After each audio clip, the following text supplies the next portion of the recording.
My choice to shoot on analog was largely based on that sense of having that organic nature to it. Like when you look back on a memory of something, that memory is affected by what you were going through at that time. It's affected by who you've become since then. I wanted to represent that feeling in how the movie was shot and the choices that were made.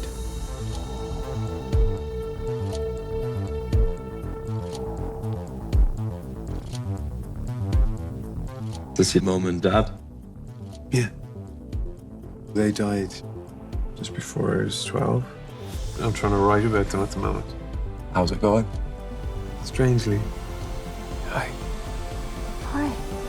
For all of us strangers, what was important for me was to always consider the relationship of analog and digital. Analog lighting, your tungsten, your Fresnel lights, having the quality of that, and then your color control of your LED lights, and how I wanted to ascribe the analog to the memory in the past and the LED and the digital stuff to sort of the current day, but then always trying to have a link between the two so that there's always a presence of one and the other.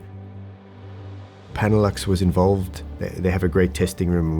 We brought up a whole load of lights up into there, and we just tested the personality of the lights, and you don't often get time to sit in the gear house and have these lights up and running. It always fascinates me, the guys who are in the background in the workshops and stuff, because they're almost related to the gear in a way, they're so personal with it. There's a personal touch there. Being able to go into their lab and test the lights and play with the lights was integral to that process of that movie. I always like to base my lighting choices in reality.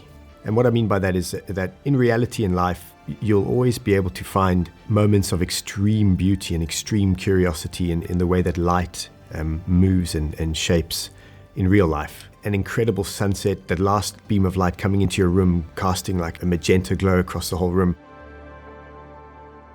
We shot our plates for that movie over 48 hours in London. We got the most amazing sunsets. We got clouds, rain, storm, all sorts of things. And within those plates, we had like 20 really, really strong different emotions that could be projected on the LED wall. So it was about choosing the right background to match the scene and then working out the lighting for that, the color temperature of the lighting, using the purples and the oranges and just being able to bring that into the room. And it was based in primarily off what was the emotional intention of the scene and then how we could use what we had already and manipulate that to amplify it.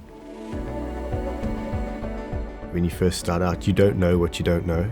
The journey of being a cinematographer is hours and hours and hours of messing up and learning from it. If there's one thing I could teach my younger self as a DOP, I wouldn't, because those hours are invaluable. You're a solutions engine as a DP. Your job is to figure out the answers to problems. And those answers are only learnt through time.